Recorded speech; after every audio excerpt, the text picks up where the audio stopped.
آپ یہ کیا کر رہے ہیں افتخار؟ ایک ہفتے کا انتظار تو کر لیں۔ ایک ہفتے کے بعد نائلہ کی شادی ہے، لوگ پوچھیں گے دانیال کا تو ہم کیا کہیں گے؟ انہوں نے پیچھے آتے ہوئے ملتجی لہجے میں کہا۔ کہہ دینا مر گیا ہمارا بیٹا۔ افتخار صاحب کے لہجے سے غم و غصہ عیاں تھا۔ ان کے اس جملے کے ساتھ ہی نائلہ اور رقیہ بیگم کے قدم تھم گئے تھے۔ وہ دانیال کو لیے دروازے تک پہنچ گئے تھے۔ وہ التجائیں کر رہا تھا مگر انہوں نے اس کی ایک نہ سنی اور دروازہ کھول کر اسے باہر دھکیل دیا تھا۔ وہ اوندھے منہ سیڑھیوں پر گرا تھا۔ انہوں نے اس کے ہاتھ سے چھوٹ جانے والی کاغذات کی فائل بھی کھینچ کر اسے ماری تھی اور دروازہ بند کر لیا تھا۔ وہ کتنی ہی دیر سکتے کی حالت میں اس اندھیرے میں بیٹھا رہا تھا۔ اسے یقین نہیں آ رہا تھا کہ یہ سب اس کے ساتھ ہو رہا تھا، اس کے ساتھ جسے ماں باپ نے بے تحاشا شفقت اور محبت دی تھی، چھوٹی بہن جس پر اپنی جان چھڑکتی تھی۔ اپنی ہتھیلیوں سے آنسو صاف کرتا ہوا وہ اٹھ کھڑا ہوا، فائل تھامے وہ اندھیرے میں ہی چل پڑا اور یکدم ہی اس کا ذہن شیطان کے شکنجے میں آ گیا تھا۔ کیا دیا اس دین نے مجھے؟ یہ انعام ملا مجھے حافظ قرآن ہونے کا؟ نہیں مانتا میں ایسے دین کو جس میں انسان کی خواہشات کوئی معنی نہیں رکھتی، جس میں صرف نفس کشی ہے اور کچھ نہیں، کچھ بھی نہیں۔ اس کا نفس غیر محسوس طور پر غالب ہو گیا تھا۔ وہ رو رہا تھا اور آستینوں سے آنسو صاف کر رہا تھا۔ اس وقت اندھیرے میں چلتے ہوئے وہ اندازہ ہی نہیں کر پا رہا تھا کہ وہ اب تک اندھیرے میں جی رہا تھا یا پھر اب اندھیرے میں آ گیا تھا۔ کیا ہو گیا ہے دانی؟ کچھ تو بتاؤ، تمہاری یہ خاموشی میرا دل دہلا رہی ہے، جینی نے پریشان کن لہجے میں پوچھا۔ دانیال کو اس کے گھر آئے تقریباً 1 گھنٹہ ہو گیا تھا مگر وہ خاموشی سے ٹیبل پر اپنے دونوں ہاتھ رکھے اور ہاتھوں پر سر ٹکائے بیٹھا تھا۔ اس کی کسی بات کا کوئی جواب نہیں دے رہا تھا۔ کیا ہوا ہے دانیال؟ جینی نے بہت محبت سے اس کے سر پر ہاتھ پھیرتے ہوئے کہا اور اب کی بار دانیال نے سر اٹھا کر اس کی جانب دیکھا۔ ہم ابھی شادی کر سکتے ہیں؟ دانیال کا انداز سوالیہ تھا۔ اس وقت جینی نے حیرت سے اسے دیکھا اور اس کے چہرے کو غور سے دیکھتے ہوئے اس کے چہرے پر تشویش کے آثار ابھرے تھے۔ یہ تمہارے چہرے کو کیا ہوا ہے؟ جھگڑا ہوا ہے تمہارے والدین سے؟ جینی نے اس کے چہرے پر ہاتھ رکھا جس پر جگہ جگہ انگلیوں کے نشان تھے اور ہونٹ کے کونے سے خون رس رہا تھا۔ جینی میں نے سب کو چھوڑ دیا ہے صرف تمہارے لیے، اب تم میرا ساتھ مت چھوڑنا۔ اس نے جینی کا ہاتھ تھام کر بری طرح روتے ہوئے کہا۔ ریلیکس دانیال، میں تمہارا ساتھ کبھی نہیں چھوڑوں گی، لیکن مجھے یہ تو بتاؤ ہوا کیا ہے؟ جینی نے اسے مطمئن کرتے ہوئے کہا اور وہ دھیمے لہجے میں اسے سب کچھ بتاتا چلا گیا۔ میں نے کہا تھا نا دانی، تم سے تمہارے والدین کبھی بھی مجھے قبول نہیں کریں گے۔ یہی تو فرق ہے تمہارے اور میرے دین میں۔ ہم کسی کو باؤنڈ نہیں کرتے مگر مسلمان یہی کرتے ہیں، اس سے ملو اس سے مت ملو، اس سے شادی جائز اس سے ناجائز ہے۔ وہ اپنا وقت بیکار سوچوں میں ضائع کرتے ہیں، جینی نے نفرت اور حقارت سے بھرپور لہجے میں کہا اور دانیال نے سر جھکا دیا تھا۔ خیر چھوڑو، ماں پاپا گھر پر ہی ہیں، میں انہیں تمہارے آنے کے بارے میں بتاتی ہوں، تم اتنے میں اپنا حلیہ درست کر لو۔ جینی چیئر سے اٹھتے ہوئے بولی اور اسے ایک کمرے میں بھیج کر وہ اپنے والدین کے پاس چلی آئی تھی۔ کچھ دیر بعد جینی کے ساتھ وہ اس کے والدین کے سامنے بیٹھا تھا۔ ڈیئر سن، جینی نے ہمیں تمہارے بارے میں سب کچھ بتایا ہے۔ بہت افسوس ہوا تمہارے پیرنٹس کے رویے کے بارے میں جان کر، انہیں ایسا نہیں کرنا چاہیے تھا، لیکن اب کیا کیا جا سکتا ہے جب کوئی سمجھنا ہی نہ چاہے۔ جینی کی مما اسے کہہ رہی تھیں اور وہ خاموشی سے سر جھکائے بیٹھا تھا جبکہ جینی اس کی چیئر پر ہاتھ رکھے ساتھ ہی کھڑی تھی۔ ہمیں تم دونوں کی شادی پر کوئی اعتراض نہیں، ہم کل صبح ہی تمہاری شادی کرا دیں گے، لیکن پہلے تم ہمیں یہ بتاؤ کہ شادی کے بعد تم ہماری بیٹی کو کہاں رکھو گے؟ گھر تو تم چھوڑ چکے ہو۔ جینی کے فادر نے اسے مخاطب کیا۔ ہم لوگ شہر چلے جائیں گے، میرے پاس جائیداد کے کچھ پیپرز ہیں، انہیں بیچ کر میں اپنا کوئی کاروبار شروع کر لوں گا۔ آپ اس بات سے بے فکر رہیں، میں آپ کی بیٹی کو بھوکا نہیں رکھوں گا، اس نے بہت دھیمے لہجے میں کہا اور اس کے ساتھ ہی جینی کے فادر نے آگے بڑھ کر اسے گلے لگا لیا۔ وہ رات اس نے جینی کے گھر میں ہی گزاری تھی۔ صبح جینی نے آ کر اسے بیدار کیا تھا۔ 7 بج چکے تھے۔ شاید یہ اس کی زندگی کی پہلی صبح تھی جب اس نے فجر کی نماز ادا نہیں کی تھی، نہ ہی صبح بیدار ہونے کی دعا پڑھی تھی، نہ کلمہ اور نہ درود شریف۔ اس کا ذہن بالکل خالی تھا۔ پچھلی رات کا کوئی زخم نہ اس کے دل پر تھا اور نہ جسم پر۔ ہر زخم ایسے مٹ گیا تھا جیسے ساحل سے ٹکرا کر لوٹنے والی لہریں اپنے ساتھ ساحل پر لکھے ناموں کو مٹا دیتی ہیں۔ دانیال، شادی سے پہلے تمہیں بیپٹزم عیسائی کرتے وقت دیا جانے والا غسل لینا پڑے گا، اسے عام زبان میں بیپتزما بھی کہتے ہیں، جینی نے دھیمے دھیمے کہا تھا۔ دانیال نے کوئی سوال نہیں کیا تھا۔ پاپا تمہارا باہر ویٹ کر رہے ہیں، وہ تمہیں چرچ کے پادری کے پاس لے جائیں گے اور وہ تمہیں بیپٹزم کریں گے۔ جینی نے مسکرا کر تفصیل بتائی تو وہ اب بھی خاموش ہی رہا اور جینی اسی طرح مسکراتی ہوئی باہر نکل گئی تھی۔ کچھ دیر بعد وہ جینی کے فادر اور چرچ کے پادری کے ساتھ ایک نہر کے کنارے کھڑا تھا۔ اسے کچھ سمجھ نہیں آ رہا تھا کہ وہ لوگ اسے یہاں کیوں لائے تھے۔ مائی ڈیئر سن، چرچ کے پادری نے اسے مخاطب کیا، آج تم ایک بہت بڑا کام کرنے جا رہے ہو۔ یہ ایک بہت پاک غسل ہے۔ اس کا مقصد اپنے آپ کو گناہوں کی گندگی سے پاک کرنا اور جیسس کرائسٹ کو دل سے تسلیم کرنا کہ بے شک وہ خداوند خدا ہیں اور وہ خدا کے بیٹے ہیں۔ پادری نے بہت تقدس کے ساتھ ان جملوں کو ادا کیا تھا، مگر اس کے یہ جملے دانیال کو دہلا گئے تھے۔ جسے وہ کل تک شرک کہتا تھا، آج وہ اسے قبول کرے گا۔ بہت بڑی حقیقت اس کے سامنے تھی، مگر وہ خاموش ہو گیا۔ نہر سے نکلنے کے بعد پادری نے اس کے گلے میں سلیب باندھی اور کہا تھا، آج تم ہمارے مذہب میں داخل ہو گئے ہو۔ آج سے تمہارا نام ڈینی ہے۔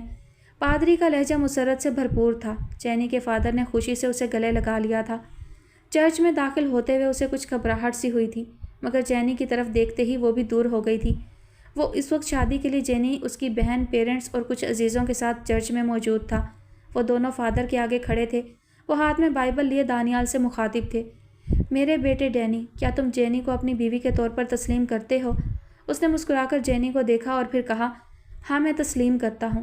اس کے بعد فادر نے جینی سے بھی یہی پوچھا۔ اس نے بھی مسکراتے ہوئے جواب دیا تھا۔ وہ بہت خوش تھی اور خوشی اس کے ہر انداز سے عیاں تھی۔ شادی کے فوراً بعد ہی وہ بس اسٹاپ کے لیے نکلے تھے۔ دانیال وہاں ایک لمحہ بھی نہیں رکنا چاہتا تھا۔ جینی کے پیرنٹس نے بہت اصرار کیا تھا، مگر وہ نہیں مانا تھا۔ جینی نے اس کے فیصلے کی تائید کی تھی۔ وہ کچھ دیر بعد بس میں بیٹھے تھے۔ کھڑکی سے باہر دیکھتے ہوئے دانیال کی نظر ایک بزرگ مجذوب پر پڑی تھی۔ وہ اسی کی طرف دیکھ رہے تھے اور اسے اپنی جانب دیکھتا پا کر وہ اس سے مخاطب ہوئے تھے۔ حق اللہ، موجود اللہ، سب کا خالق تو اللہ، اللہ کرم کرے گا۔ اے بچہ، اس مجذوب کی یہ بات یاد رکھنا، جس نے تمام جہانوں کے مالک کو پا لیا، اس نے کچھ نہیں کھویا، لیکن جس نے اسے گنوا دیا تو اس نے کچھ پایا ہی نہیں، نہ اس دنیا میں نہ آخرت میں۔ جینی نے اسے پکارا اور اس نے پلٹ کر اسے دیکھا، اور جب دوبارہ کھڑکی سے باہر دیکھا، وہ مجذوب کہیں نظر نہیں آیا۔ اس کا ذہن الجھ گیا تھا۔ کیا کہہ رہا تھا وہ مجذوب؟ اس نے ذہن پر زور دیا، مگر اسے یاد نہیں آیا تھا۔ بس چل پڑی اور اس کی زندگی کے ایک نئے اور انجانے سفر کا آغاز ہو گیا تھا۔ وہ ایک گھنے جنگل میں کھڑا تھا۔ چاروں طرف صرف لمبے اور گھنے درخت تھے، اور ان کے اس قدر گھنے ہونے کے سبب ہی اندھیرا ہو رہا تھا۔ اس پر ایک عجیب وحشت اور خوف کی کیفیت طاری ہونے لگی تھی۔ اندھیرے کے سبب اسے اپنا وجود بھی دکھائی نہیں دے رہا تھا۔ اس نے حلق کے بل چیخنا شروع کیا، مگر کوئی ہوتا تو اس کی مدد کو آتا۔ دور تک سناٹا اور گہری خاموشی تھی۔ اس نے چلنا شروع کیا تاکہ اپنے طور پر اس جنگل سے باہر نکل سکے۔ اسے اب اپنے سامنے دو راستے نظر آ رہے تھے، ایک بالکل تاریک جبکہ دوسرا کسی حد تک روشن۔ اس نے دوسرے راستے کا انتخاب کیا۔ اس راستے پر چلتے ہوئے وہ مسلسل خدا کے بیٹے خداوند خدا کو یاد کر رہا تھا، اور راستے کے اختتام پر پہنچ کر وہ حیران رہ گیا۔ وہ ایک تنگ گلی میں کھڑا تھا۔ وہ مشکل اس گلی میں سے گزر کر جب باہر نکلا تو اس کی حیرت کی انتہا نہ رہی۔ وہ ایک بار پھر اس گھنے جنگل میں ہی تھا۔ وہ گھٹنوں کے بل زمین پر بیٹھتا چلا گیا اور اپنا چہرہ اپنے ہاتھوں میں لے کر ایک بار پھر چیخنا شروع کر دیا، کوئی میری مدد کرے۔ اس پر خوف کی کیفیت طاری ہونے لگی تھی۔ اے خداوند میری مدد کر، او جیسس میری مدد کر، او میرے خدا میری مدد فرما۔ غیر محسوس طور پر اس کے لفظ بدلنے لگے اور پھر اس کے منہ سے اچانک ہی نکلا تھا، اے میرے اللہ میری مدد کر۔ اس جملے کے ساتھ ہی اس کے کانوں سے وہی پروکار مردانہ آواز ٹکرائی جو بچپن سے وہ ہمیشہ خواب میں سنتا آیا تھا، اللہ اکبر، اللہ اکبر۔ اس پروکار آواز کے لفظوں کا ترجمہ کوئی اسے بتا رہا تھا، بے شک اللہ سب سے بڑا ہے۔ ایک بہت مہذب نسوانی آواز۔ وہ پہچانتا تھا اس آواز کو۔ ایک بار پھر وہی لفظ اس کے کانوں سے ٹکرائے تھے اور ساتھ ہی ان کا ترجمہ بھی۔ اس نے آنکھوں سے ہاتھ ہٹا کر اس آواز کی جانب دیکھنے کی کوشش کی تھی، مگر ہاتھ ہٹاتے ہی ایک بہت تیز روشنی اس کی آنکھوں کو چندھیا گئی تھی۔ اس نے آنکھیں بند کر لی تھیں۔ میں گواہی دیتی ہوں اللہ ایک ہے۔ یہ جملہ بھی 2 بار پڑھا گیا تھا۔ اس نے ایک بار پھر سر اٹھا کر دیکھا اور اب کی بار وہ دیکھ پایا تھا۔ سر تا پیر سفید چادر میں ملبوس بلا شبہ وہ نوری پیکر تھی، مگر اس نوری پیکر کا رخ اس کی جانب نہیں تھا۔ وہ آہستہ سے قدم اٹھاتی اس رستے کی جانب بڑھ رہی تھی جسے خود اس نے چھوڑ دیا تھا۔ وہ حیرت سے دیکھ رہا تھا۔ وہ نوری پیکر جہاں قدم رکھ رہی تھی وہ رستہ وہاں سے روشن ہوتا جا رہا تھا۔ وہ اس کے پیچھے چل پڑا تھا۔ میں گواہی دیتی ہوں محمد صلی اللہ علیہ وسلم اللہ کے رسول ہیں۔ وہ خود کو اس کے پیچھے ان جملوں کو دہراتا ہوا محسوس کر رہا تھا۔ سحر زدہ انداز میں وہ اس کے قدموں کے نشان پر قدم رکھتے ہوئے چل رہا تھا، اس بات سے بالکل بے خبر کہ وہ نوری پیکر اسے کہاں اور کیوں لے جا رہی تھی۔ بس وہ صرف یہ محسوس کر سکتا تھا کہ وہ نوری بیکر اسے جس راستے پر لے جا رہی تھی وہ راستہ منزل کی طرف جاتا تھا۔ اس نے دیکھا وہ اب اس کی جانب پلٹ رہی تھی۔ وہی پر نور آنکھیں اس کے روبرو تھیں۔ اس کی آنکھیں حیرت سے پھیلی تھیں اور پھر کھل گئی تھیں۔ وہ وہیں بیٹھا تھا چرچ کے کنفیشن باکس میں۔ اس کے ماتھے پر پسینے کے قطرے تھے۔ وہ ہر رات وہاں آیا کرتا تھا تاکہ جیسس سے اپنے دن بھر میں کی جانے والی غلطیوں کی معافی مانگ سکے۔ وہ ابھی کچھ سمجھنے کے لائق ہوا ہی تھا کہ کنفیشن باکس کا دروازہ کھلا اور فادر جوزف حیران اور پریشان اندر داخل ہوئے تھے۔ کیا ہوا فادر؟ وہ چیئر سے اٹھتے ہوئے بولا۔ وہ ہوا جو آج تک نہیں ہوا مائی سن۔ ان کے لہجے میں خوف تھا۔ تمہاری جلائی ہوئی تمام کینڈلز بجھ گئیں۔ جیسس نے آج تمہاری توبہ قبول نہیں کی۔ ان کے لہجے میں خوف اب بھی تھا۔ کیا؟ جان کو حیرت کا شدید جھٹکا لگا۔ جان مجھے یہ بتاؤ آج تم سے ایسی کون سی بڑی غلطی ہوئی ہے جو جیسس تم سے ناراض ہو گئے ہیں؟ انہوں نے متفکر انداز میں پوچھا۔ جان سوچنے لگا وہ صبح عدیل سے ملنے اس کے ڈپارٹمنٹ گیا تھا، گھر آ کر سو گیا تھا اور پھر اٹھنے کے بعد سیدھا چرچ آیا تھا۔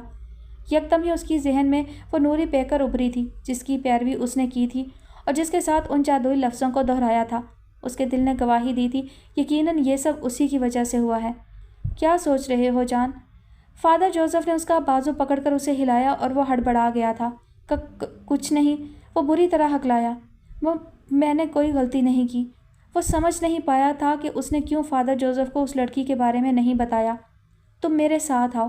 فادر جوزف اسے باکس سے باہر لے آئے اور سینٹرل دیوار پر لگے جیسس کے بڑے سے پتلے کے سامنے کھڑا کر کے اسے سلیب دی اور تاکیداً کہا تھا، تم ہمیشہ اسے یا تو کہیں رکھ کر بھول جاتے ہو یا پھر یہ تمہارے گلے سے ٹوٹ کر گر جاتی ہے۔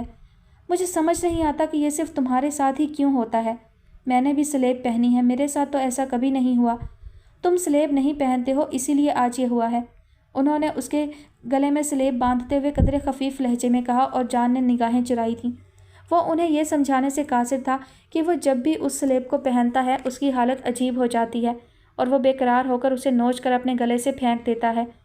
میں آج ہی تمہاری مما سے بات کروں گا کہ سلیب کے معاملے میں تم پر سختی کریں، انہوں نے ٹھوس لہجے میں کہا اور وہ خاموشی سے سر جھکائے چرچ سے باہر آ گیا۔ یہ سب کچھ صرف اس خواب کی وجہ سے ہوا ہے، لیکن میں نے اسے کیوں دیکھا خواب میں؟ کار میں بیٹھتے اس کے ذہن میں وہ خواب گردش کر رہا تھا۔ بیک ویو مرر میں اس کی نظر اپنے گلے میں پڑی سلیب پر گئی۔ اس نے سلیب پر ہاتھ رکھ کر تقویت محسوس کرنے کی کوشش کی مگر ہمیشہ کی طرح اسے جھنجھلاہٹ ہوئی تھی اور اس نے سلیب نوچ کر ڈیش بورڈ پر ڈال دی تھی۔ کون ہے وہ؟ ایک انسان یا پھر نوری مخلوق؟ کیوں میں نے اس کی پیروی کی؟ کیوں؟ اسے غصہ آ رہا تھا۔ وہ وہی تھی، وہی جس کی ایک نظر نے میرے پورے وجود کو ہلا دیا تھا، وہی عبیرہ عباد۔ اس نے حد درجہ نخوت سے سوچا تھا۔ وہ لڑکی جس کے نام کے سوا وہ اس کے بارے میں کچھ نہیں جانتا تھا، وہ چند لمحوں کے لیے آئی اور اس کی سالوں کی ریاضتوں کو برباد کر گئی تھی۔ اس نے غصے سے اسٹیئرنگ پر ہاتھ مارا تھا۔ عبیرہ عباد، اس نے دانت پیس کر کہا اور کار سٹارٹ کر دی۔ میرے سجدوں میں کہیں ملاوٹ نہیں ہے میرے مالک، میں نے جب بھی سر جھکایا ہے پورے اخلاص کے ساتھ صرف تیری ہی عبادت کی ہے، تیری محبت اور عبادت میں کبھی کسی کو شریک نہیں ٹھہرایا۔ جسے تو نے پسند فرمایا اسے اختیار کیا اور جسے ناپسند کیا اس سے دور ہی رہی ہوں میں بے حد گناہ گار ہوں میرے مالک، لیکن یہ بھی ایک حقیقت ہے میرے مولا کہ میں آپ کی اور آپ کے محبوب صلی اللہ علیہ وسلم کی محبت کی طلبگاروں میں ہوں۔ میں ان لوگوں میں شامل ہونا چاہتی ہوں اللہ پاک جو آپ کے نزدیک صالح اور متقی ہیں۔ میں ان میں سے ایک ہونا چاہتی ہوں جن کی طرف آپ روز محشر متبسم نگاہ ڈالیں گے۔ تقریباً 15 منٹ ہو گئے تھے اسے سجدہ میں دعا مانگتے۔ اس کی آنکھوں سے آنسو بہہ رہے تھے اور سجدے کی جگہ گیلی ہو رہی تھی۔ آپا، آپا، پھولی سانس کے ساتھ آلی اس کے کمرے میں داخل ہوئی تھی۔ عبیرہ نے سجدہ سے سر اٹھا کر گھور کر دیکھا اور آلی کی دھڑکنیں تھم گئی تھیں خوف کے سبب۔ کتنی بار کہا ہے اس طرح پاگلوں کی طرح بھاگتی ہوئی نہ آیا کرو، زمین پر رحم کھاؤ تاکہ وہ اپنے رب کے حکم سے تم پر رحم کرے، عبیرہ نے جائے نماز طے کرتے ہوئے کہا۔ احمد بھائی آئے ہیں، آلی نے زمانی انداز میں کہا۔ کیا؟ وہ بری طرح ہکلائی۔ کیوں آئے ہیں؟ عبیرہ نے بمشکل اپنا جملہ مکمل کیا۔ آپ خود ہی پوچھ لیں، آلی نے حد درجہ بے فکری سے کہا۔ تمہارا دماغ خراب ہو گیا ہے، عبیرہ کا لہجہ ڈپٹنے والا تھا۔ تبھی اس نے دروازے پر احمد کو کھڑا دیکھا، بلیک کلر کی ڈریس پینٹ اور اس پر قدرے شوخ کلر کی شرٹ۔ میں اندر آ سکتا ہوں؟ اس نے عبیرہ سے اجازت مانگی اور عبیرہ نے اس سے نگاہیں چرائی تھیں۔ اس کا دل بہت تیز دھڑک رہا تھا۔ منگنی کے بعد وہ پہلی بار اس کے روبرو کھڑا تھا۔ عبیرہ کے خاموش رہنے پر آلی مخاطب ہوئی تھی۔ احمد بھائی، آپ کو تو اب کسی اجازت کی ضرورت نہیں ہے، اب تو آپ کو پکا سرٹیفکیٹ مل گیا ہے۔ کیوں آپا؟ علی نے بہت شوق لہجے میں کہا تو وہ مسکراتا ہوا اندر داخل ہو گیا۔ علی بیٹا، آپ میرے لیے 1 کپ چائے بنا لائیں۔ اس نے علی کو مخاطب کیا اور وہ مسکراتی ہوئی باہر نکل گئی۔ اب وہ عبیرہ کی جانب متوجہ تھا۔ سفید چادر نماز کے انداز میں باندھے وہ زمین پر نگاہیں جمائے کھڑی تھی۔ آپ کو یہاں نہیں آنا چاہیے تھا، اماں اور بابا دونوں ہی گھر پر نہیں ہیں۔ اس کے لہجے میں گھبراہٹ نمایاں تھی۔ یہ ٹھیک نہیں ہے عبیرہ، 1 سال پہلے منگنی کے بعد جب میں اسپیشلائزیشن کے لیے امریکہ گیا تھا تب بھی آپ سے ملنے کی خواہش کے لیے ہی چلا گیا تھا، اور اب واپس آیا ہوں تو بھی آپ میرا حال دریافت کرنے کے بجائے مجھے واپس جانے کا کہہ رہی ہیں۔ آپ نے مجھے تکلیف دی ہے۔ احمد نے ناراضی کا اظہار کیا۔ میرا وہ مطلب نہیں تھا۔ اس نے اب پہلی بار اس کی جانب نگاہیں اٹھا کر دیکھا۔ مجھے معاف کر دیں۔ عبیرہ کے لہجے میں شرمندگی تھی۔ آپ بیٹھیں پلیز۔ عبیرہ نے چیئر کی جانب اشارہ کیا۔ وہ کمرے کا جائزہ لیتے ہوئے بیٹھ گیا۔ کمرے میں فرنیچر کے نام پر صرف ایک چیئر تھی۔ جائے نماز رکھنے کا ایک ریک تھا جو سامنے والی دیوار پر لگا ہوا تھا۔ کچھ فلور کشنز تھے جو کھڑکی کے ساتھ رکھے ایک فرشی بیڈ پر بہت سلیقے سے رکھے تھے۔ وہ خود بیڈ پر بیٹھ گئی تھی۔ اس کی نگاہیں اب بھی زمین پر ٹکی تھیں۔ وہ مسکرا دیا۔ مجھے دیکھنے سے آپ کو گناہ نہیں ملے گا عبیرہ۔ اس جملے پر عبیرہ نے نگاہیں اٹھائی مگر حیا کے سبب وہ دوبارہ جھک گئی۔ اگلے مہینے ہماری شادی ہے، آپ کو پتہ ہے نا عبیرہ؟ عبیرہ نے اس بات میں سر ہلایا۔ اسی لیے میں آپ سے کچھ ضروری باتیں کرنے آیا ہوں۔ آپ جانتی ہیں عبیرہ، میں ایک براڈ مائنڈڈ لڑکا ہوں اور میرا سرکل ایک ڈاکٹر کی حیثیت سے بہت بڑا ہے۔ میرا اٹھنا بیٹھنا بہت ہائی کلاس سوسائٹی میں ہے۔ مجھے یقین ہے کہ آپ مجھے سمجھنے کی کوشش کریں گی۔ وہ ایک لمحے کے لیے رکا اور عبیرہ بہت زیادہ تشویش کا شکار ہوئی تھی۔ آخر ایسا کیا کہنے والا تھا جو اتنی تمہید باندھ رہا تھا؟ آپ مذہبی لڑکی ہیں، اچھی بات ہے، انسان کو کسی حد تک ہونا بھی چاہیے، مگر مجھے آپ کا اتنی بڑی بڑی ٹینٹ نما چادریں پہننا بالکل بھی اچھا نہیں لگتا۔ اس کا یہ جملہ عبیرہ کے دل پر آری چلا گیا تھا۔ اگر آپ اس حلیے میں میرے ساتھ پارٹیز میں جائیں گی تو میرے کولیگز، میرے جونیئر اور سینئر سب ہنسیں گے مجھ پر اور مجھے شکی مزاج کہیں گے اور یہ میرے لیے بہت انسلٹنگ ہوگا۔ عبیرہ غیر یقینی نگاہوں سے اسے دیکھ رہی تھی۔ امریکہ جانے سے پہلے تک تو اسی عبیرہ کا چادر پہننا اچھا لگتا تھا اور آج وہ اپنی ہی بات سے پھر گیا تھا۔ مجھے پتہ ہے کہ آپ کو یہ سمجھنے میں کچھ وقت لگے گا، مگر امریکہ جانے کے بعد سب کچھ ٹھیک ہو جائے گا۔ میں نے وہیں سیٹل ہونے کا ارادہ کیا ہے۔ عبیرہ دیکھ سکتی تھی اس کی ہر بات میں صرف میں تھا۔ اسے خود سے غرض سے اور کسی کے جذبوں کی کوئی پرواہ نہیں تھی۔ ماحول بدلنے سے دل نہیں بدل جاتے۔ میرا دل صرف ایک اللہ اور اس کے محبوب صلی اللہ علیہ وآلہ وسلم کی محبت میں دھڑکتا ہے۔ میں دنیا کے کسی کونے میں بھی چلی جاؤں، رہوں گی میں انہی کی تابع فرمان، عبیرہ نے حتمی لہجے میں کہا اور اٹھ کر کمرے سے باہر نکل گئی تھی۔ اس کا یہ رویہ احمد کو بہت برا لگا تھا۔ پورے کمرے میں معطر فضا تھی۔ میرون کلر کا بہت فائن ڈیزائن کا کارپٹ بچھا تھا۔ دیواروں پر جا بجا خانہ کعبہ اور مسجد نبوی کی تصویریں آویزاں تھیں۔ دیواروں کے ساتھ لکڑی کے شیلف رکھے تھے جن میں مختلف دینی کتابیں اور قرآن پاک کی تفاسیر رکھی تھیں۔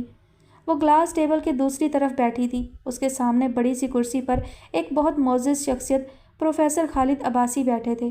ان کی عمر 70 کے لگ بھگ تھی۔ ان کے چہرے پر بہت نور تھا۔ اس کے برابر والی کرسی پر اس کی دوست بیٹھی تھی۔ پروفیسر صاحب نے ایک بارگی ان دونوں کو دیکھا اور پھر ہاتھ سینے پر باندھتے ہوئے اسے کہا، پڑھو لا الہ الا اللہ۔ اس نے نمناک پلکوں اور بھیگے لہجے میں پڑھا، وہ جو اللہ کی وحدانیت پر مبنی تھا۔ محمد الرسول اللہ۔ انہوں نے جملہ مکمل کیا۔ اس نے لڑکھڑاتی زبان سے مکمل کیا اور اپنے ہاتھ چہرے پر رکھ کر بے تحاشا روئی تھی۔ وہ جانتی تھی اب وہ دائرہ اسلام میں داخل ہو چکی ہے۔ اب وہ ہر تنگ نظری اور بدظنی سے محفوظ ہو گئی ہے۔ اب وہ اس دین کا حصہ بن گئی ہے جو امن و سلامتی اور کاملیت کا مرکز ہے۔ اس نے چہرے سے ہاتھ ہٹا کر آنسو صاف کیے۔ اب اس کے چہرے پر پرسکون مسکراہٹ ابھری تھی۔ اس نے نم پلکوں اور مشکور نگاہوں سے پہلے اپنی دوست اور پھر پروفیسر صاحب کو دیکھا۔ وہ دونوں بھی اسے دیکھ کر مسکرا دیے تھے۔ آدمی آدمی سے ملتا ہے، دل مگر کم کسی سے ملتا ہے۔ ایک بہت خوبصورت آواز پورے ماحول کو اپنے سحر میں لیے ہوئے تھی۔ وہ کچھ دیر پہلے ہی وہاں پہنچا تھا۔ ایک عرصے کے بعد وہ غزل کی کسی محفل میں شرکت کر رہا تھا۔ Black 3 piece with white shirt. گول میز کے گرد لگی چیئرز میں سے ایک پر وہ بیٹھا تھا۔ اس کے ساتھ کی دونوں چیئرز خالی تھیں۔ ٹیبل کی دوسری طرف اس کے کچھ کولیگز اور ورکرز بیٹھے تھے۔ سبھی لوگ محو گفتگو تھے، مگر وہ ہمیشہ کی طرح اپنی خاموش طبع کے سبب آج بھی منظور نظر تھا۔ کتنی ہی نگاہیں اس پر جمی تھیں، مگر خود اس کی نگاہیں کہیں اور تھیں، کہیں بہت دور۔ بھول جاتا ہوں میں ستم اس کے، وہ کچھ اس سادگی سے ملتا ہے۔ ستم؟ اس کا ذہن بھٹکا۔ نہیں، ہرگز نہیں۔ میں ایسے انسان کو اپنی زندگی کا حصہ نہیں بنا سکتی جو اللہ سے محبت نہیں رکھتا۔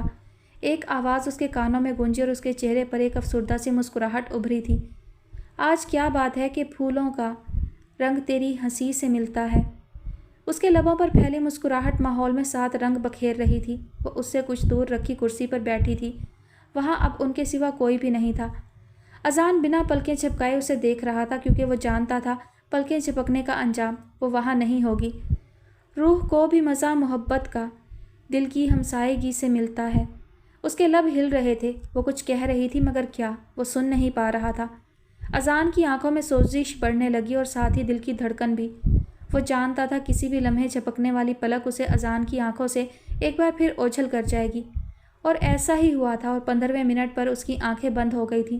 اس نے آنکھیں نہیں کھولی تھیں۔ وہ اسی احساس میں رہنا چاہتا تھا کہ وہ اب بھی اس کے روبرو ہے۔ سر کیا ہوا؟ آپ کو نیند آ رہی ہے؟ اس کے پیے نے اسے ہلایا تو اس نے دھیمے سے آنکھیں کھولی تھیں۔ اس کے سامنے رکھی وہ کرسی اب خالی تھی۔ وہ فوراً اٹھ کھڑا ہوا۔ اب وہاں ایک پل بھی رکنا اس کے لیے مشکل تھا۔ وہ اسے ہر جگہ ہی تو یاد آتی تھی۔ ایک وہی تو تھی جسے وہ خانہ کعبہ کے روبرو کھڑے ہو کر بھی نہیں بھولتا تھا۔ وہاں سے لے کر کار میں بیٹھنے تک اس کے لبوں پر ایک ہی دعا تھی۔ یہ کیسی منافقت ہے میرے مالک، یہ کیسی منافقت ہے۔ تیرا بندہ ہو کر میں اس کی بندگی کر رہا ہوں، تیری محبت میں خیانت کر رہا ہوں۔ میں ایسا نہیں کرنا چاہتا، نہیں سوچنا چاہتا، نہیں یاد رکھنا چاہتا میں اسے، لیکن پھر بھی وہ یاد آتی ہے اتنی ہی شدت سے۔ کار اب مین روڈ پر آ گئی تھی۔ سردیوں کی رات تھی اسی لیے سڑک پر زیادہ رش نہیں تھا۔ میں خالصتاً آپ سے محبت کرنا چاہتا ہوں مگر وہ مجھے ایسا نہیں کرنے دیتی۔ وہ میرے دل میں میری روح پر قابض ہے۔ یا تو اس کی محبت کو میرے دل سے نکال دیجئے یا پھر اسے ہمیشہ کے لیے میری زندگی کا حصہ بنا دیجئے۔ یکدم روڈ کے دوسری طرف سے ایک کار نمودار ہوئی تھی۔ سامنے سے آنے والی کار کی رفتار بہت تیز تھی۔ اس نے تیزی سے اسٹیئرنگ گھمایا تھا ورنہ وہ اس کی کار سے بری طرح ٹکراتی۔ خود اس کی کار پیڈسٹرین کراسنگ پر چڑھ گئی تھی۔ پیچھے سے ایک دھماکے کی آواز سنائی دی۔ وہ فوراً کار سے اترا تھا۔ وہ کار ایک درخت سے ٹکرائی تھی۔ دروازہ کھلا تھا اور ایک دلہن کار سے باہر لٹک رہی تھی۔ اس کی چوڑیاں ٹوٹ کر کلائیوں میں گھس گئی تھیں۔ وہ نیم بے ہوشی کی حالت میں اوندھے منہ پڑی تھی۔ اذان تیزی سے آگے بڑھا اور اس کے قریب پہنچ کر اسے سیدھا کیا۔ اس کے چہرے پر نگاہ پڑتے ہی اذان اپنی جگہ منجمد رہ گیا تھا۔ ہم اس دنیا کے کسی کونے میں بھی چلے جائیں، کسی بھی شے پر نظر ثانی اور غور و فکر کر لیں، ہمیں ہر شے میں، ہر منظر میں اس کی قدرت، اس کی شان کریمی، رحمت و نعمت اور عظمت و بزرگی کے سوا کچھ بھی دکھائی نہ دے گا۔ وہی پاکیزہ ہستی جس کا نام ہر انسان کے دل کی دھڑکن میں دھڑکتا ہے، وہی جو ہماری شہرگ سے بھی زیادہ قریب ہے، وہی اللہ عز و جل جو اس کائنات کا سب سے بڑا عالم ہے، جس کا نام بڑا بابرکت ہے، جس کا علم نہ تو محدود ہے اور نہ ہی اس کی کوئی میعاد ہے۔ اس کی ذات ہر برائی سے پاک ہے۔ وہ اپنی صفات اور اوصاف میں سب سے برتر و اعلیٰ ہے۔ وہ ہمیشہ سے ہے جب کچھ نہ تھا اور ہمیشہ رہے گا جب کچھ نہ ہوگا۔ وہ کوریڈور سے گزر رہا تھا جب اس کے کانوں سے وہی آواز ٹکرائی تھی جس نے اس کی زندگی اتھل پتھل کر دی تھی، ابیرہ عباد کی آواز۔ اس نے ادھر ادھر دیکھا تو کوریڈور خالی تھا۔ تبھی اس کی نگاہ ایک کلاس کے ادھ کھلے دروازے پر پڑی۔ وہ بہت دھیمے سے قدم اٹھاتا ہوا دروازے کے قریب پہنچا۔ وہ بورڈ کے سامنے کھڑی تھی۔ اس کے ہاتھ اس کے گرد بندھے تھے اور اس کی نگاہیں اسٹوڈنٹس پر تھیں۔ اس نے نہ جانے کیا سوچتے ہوئے بہت آہستگی سے دروازہ کھولا کہ آواز پیدا نہ ہو اور آخری سیٹ پر بیٹھ گیا۔ وہ اسے بیٹھتے ہوئے دیکھ چکی تھی۔ اسٹوڈنٹس کی پشت پر ہونے کی وجہ سے کسی نے اسے دیکھا نہیں تھا۔ ابیرہ کے دیکھ لینے پر وہ سوچ رہا تھا کہ شاید وہ ٹیچر سے اس کی کمپلین کرے گی، مگر ایسا نہیں ہوا اور نہ ہی کوئی دوسرا ٹیچر اسے کلاس میں نظر آیا تھا۔ بورڈ پر جلی حروف میں لکھا تھا، عالم اور عالم۔ وہی عالم ہے جس نے انسان کو اول بار پیدا کیا، جو اسے موت دیتا ہے اور وہی اسے قیامت کے دن جلا اٹھائے گا۔ اسی کے اختیار میں علم غیب ہے اور اس علم میں سے وہ جتنا چاہتا ہے اپنے خاص بندوں کو عطا کرتا ہے، جیسے انبیاء اور رسول۔ وہی ہر ظاہر باطن کو جاننے والا ہے۔ وہ اسے بھی جانتا ہے جو اسے پہچانتا ہے اور اسے بھی جو اسے پہچان کر بھی نہیں پہچانتا۔ یعنی عالم کو تو مانتا ہے مگر عالم کو نہیں مانتا۔ اس کے لہجے میں ایک عجیب سا سحر تھا۔ دوسرے اسٹوڈنٹس کی طرح وہ بھی دم سادے اب اس کی باتوں پر غور کر رہا تھا۔ کیا آپ میں سے کوئی ہے جو اپنے وجود سے انکار کر سکے؟ مکمل خاموشی چھائی ہوئی تھی۔ نہیں، میرے خیال میں ہم میں سے کوئی بھی ایسا نہیں کہے گا۔ وہ لوگ بھی جو اللہ کو مانتے ہیں اور وہ بھی جو اللہ کو نہیں مانتے۔ جب ہم اپنے ہونے سے انکار نہیں کر سکتے جو اس عالم کی ایک نہایت عاجز اور حقیر سی مخلوق ہیں، تو ہم اس کے نہ ہونے پر کیسے بحث کر سکتے ہیں؟ کیا ہمارا علم اس کے علم سے زیادہ وسیع ہے کہ ہم اس کے نہ ہونے پر دلائل پیش کریں؟ وہ جس کے علم کے بارے میں قرآن مجید میں سورہ ملک میں ارشاد ہے، کیا وہ نہ جانے گا جس نے پیدا کیا ہے، اور وہ باریک بھی اور پورا باخبر ہے۔ اور اسی طرح سورۃ مجادلہ میں ارشاد ہے کہ آپ نے اس پر نظر نہیں فرمائی کہ اللہ تعالیٰ سب کچھ جانتا ہے جو آسمانوں میں ہے اور جو زمین میں ہے۔ کوئی سرگوشی 3 آدمیوں کی ایسی نہیں ہوتی جس میں چوتھا وہ یعنی اللہ، اور 5 کی ہوتی ہے جس میں چھٹا وہ نہ ہو، اور نہ اس عدد سے کم ہوتی ہے جیسے 2-4 آدمیوں، اور نہ اس سے زیادہ، مگر وہ ہر حالت میں ان لوگوں کے ساتھ ہوتا ہے، خواہ وہ لوگ کہیں بھی ہوں۔ پھر ان کو قیامت کے دن ان کے کیے کام بتلا دے گا۔ بے شک اللہ کو ہر بات کی پوری خبر ہے۔ وہ حد درجہ حیرت کا شکار ہو رہا تھا۔ ایسا کیسے ممکن ہے کہ اسے ایک ایک آیت یاد ہے، اور وہ بھی معنوں کے ساتھ؟ وہ اب موازنہ کرنے لگا تھا۔ فادر جوزف کو تو آج تک میں نے کبھی اس بائبل کی ورسز کو زبانی لوگوں کو سناتے ہوئے نہیں دیکھا، اور میں نے خود بھی بائبل کو اتنی بار پڑھا ہے، اس کے احکامات پر عمل کیا ہے، مگر کبھی اس کی ورسز تو مجھے یاد نہیں رہ سکیں۔ ایک بار پھر ابیرہ کی آواز نے اس کی سوچوں کے تسلسل کو توڑا تھا۔ عالم کو دیکھ کر تو عالم کے وجود سے انکار ہی ناممکن ہے، اور یہ تو اللہ کی صرف ایک صفت ہے۔ اس کا علم اگر ہم اللہ پاک کی دوسری صفات پر نظر ڈالیں تو ہمیں پتہ چلے گا کہ کوئی بھی اس کے مثل نہیں۔ کیا کوئی ہے ایسا جو اس جیسا رحیم ہو، مہربان ہو، کریم ہو کہ انسان کے کبیرہ گناہوں کے باوجود بھی وہ اسے اپنی نعمتوں سے محروم نہیں کرتا؟ اس کی سب سے بڑی نعمت زندگی۔ اگر وہ حضرت آدم علیہ السلام کے وجود میں روح نہ پھونکتا، انہیں زندگی جیسی نعمت سے فیضیاب نہ کرتا، تو کیا اس کی ذات کے حوالے سے ایسے شکوک پیدا ہوتے؟ اس نے انسان پر اپنی نعمتیں تمام کر دی، اور اس کے بدلے میں کیا چاہا؟ صرف خلوص دل سے اپنی عبادت، صدقے دل سے اپنی ذات سے محبت۔ مگر ہم خود غرض اور احسان فراموش، ناشکر انسان اسے وہ بھی نہ دے سکے۔ اگر قرآن پاک میں اللہ پاک نے یہ فرمایا ہے کہ اے بنی آدم، تو نے میری وہ قدر نہ کی جیسے تجھے کرنی چاہیے تھی، تو بہت ٹھیک کہا ہے۔ وہ ایک لمحے کے لیے رکی، اور پھر خاموشی طویل ہو گئی تھی۔ جان کو بے چینی ہونے لگی تھی، وہ کیوں خاموش ہو گئی؟ اس کا سر جھکا ہوا تھا۔ اس نے جب سر اٹھایا تو اس کے چہرے پر عجیب سی شرمندگی تھی۔ وہ کس بات پر شرمندہ تھی؟ جان سمجھنے سے قاصر تھا۔ میری آپ تمام اسٹوڈنٹس سے گزارش ہے کہ خدا را پلیز اپنی حقیقت کو پہچانیے۔ ہم پر سب سے پہلا حق ہمارے خالق کا ہے، اس کے بعد کسی دوسرے کا۔ وہی سب سے زیادہ مستحق ہے ہمارے سجدوں کا، ہماری ریاضتوں کا، اور کوئی بھی اس سب میں اس کا شریک نہیں، ہرگز نہیں۔ وہ ایک بار پھر خاموش ہو گئی۔ پھر وہ اسٹوڈنٹ سے مخاطب ہوئی تھی۔ کوئی سوال نہیں کیا گیا، سوال کی ضرورت بھی نہیں تھی۔ بیل سنائی دی تھی، غالباً پیریڈ ختم ہو چکا تھا۔ اسٹوڈنٹس آہستہ آہستہ آپس میں باتیں کرتے ہوئے باہر نکل رہے تھے، مگر وہ اپنی جگہ پر بیٹھا رہا تھا، اسے دیکھتا رہا۔ وہ اپنا فولڈر سیٹ کر رہی تھی۔ جان کو وہاں بیٹھا دیکھ کر ابیرہ کو لگا تھا شاید وہ کچھ پوچھنا چاہتا ہے۔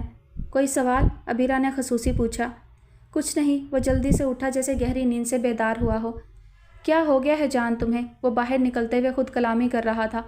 وہ دروازے سے کچھ آگے بڑھا تھا کہ اسے پیچھے سے قدموں کی آواز آئی۔ اس نے پلٹ کر دیکھا، ابیرہ کلاس سے باہر نکل کر اس کی مخالف سمت میں جا رہی تھی۔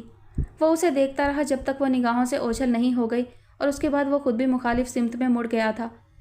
گھٹنوں کے گرد سیاہ چادر میں لپٹے ہاتھ، ہاتھوں پر رکھا چہرہ اور آنکھوں کے کونوں سے بہتی نمی۔ وہ کس کے لیے رو رہی تھی؟ اس طرح اکیلے بیٹھ کر جب سب میلاد میں مصروف تھے، کس کے لیے اور کیوں؟ وہ گہری سوچ میں ڈوبا ہوا تھا جب عدیل نے اسے جھنجھوڑا۔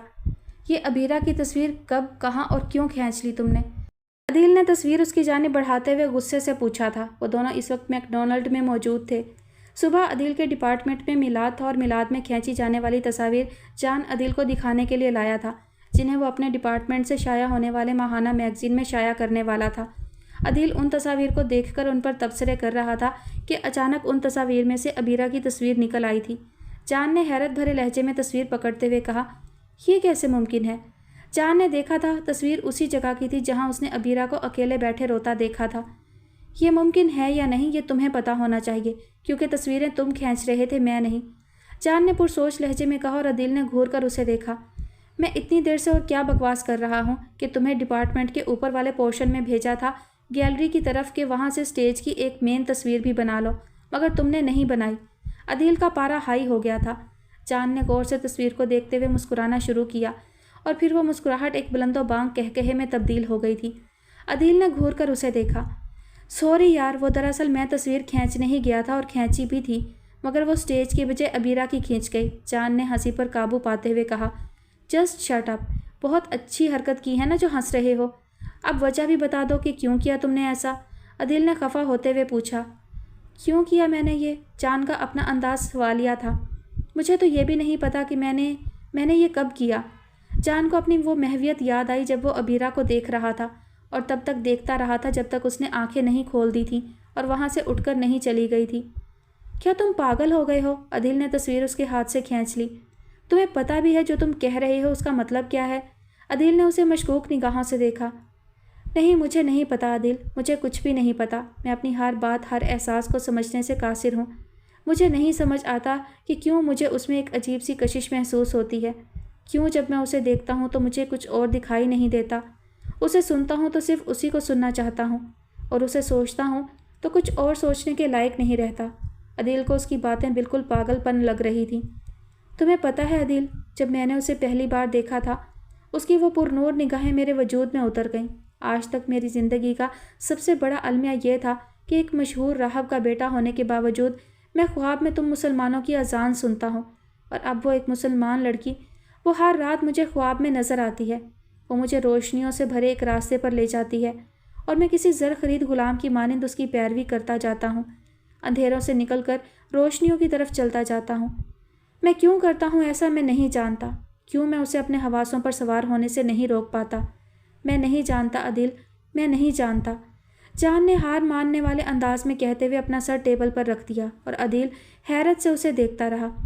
کیا یہ وہی جان تھا جو مسلمانوں سے خار کھاتا تھا، جسے پکے مسلمان ایک آنکھ نہیں بھاتے تھے؟ وہ جان ویراج چوہان آج ایک مسلمان لڑکی سے محبت کر بیٹھا تھا، اور شاید اس بات سے بالکل بے خبر تھا۔ عدیل کی نگاہوں میں خوف کے سائے لہرا رہے تھے۔ جان اس کا عزیز دوست تھا، اور وہ اپنے دوست کو کبھی ہارتے ہوئے نہیں دیکھنا چاہتا تھا، مگر وہ جانتا تھا کہ جان یہ بازی روز اول ہی ہار چکا ہے۔ احمد کی ماں نے کہا ہے کہ شادی کے بعد تمہیں اپنا رنگ ڈھنگ بدلنا پڑے گا، کیونکہ یہ احمد کی خواہش ہے۔ وہ دونوں اس وقت کچن میں کھڑی تھیں اور رات کے کھانے کی تیاری کر رہی تھیں۔ اماں، آپ نے یہ بات سن کیسے لی؟ کیا تبدیلی لاؤں میں اس انسان کے لیے اپنے اندر، اور کیوں لاؤں؟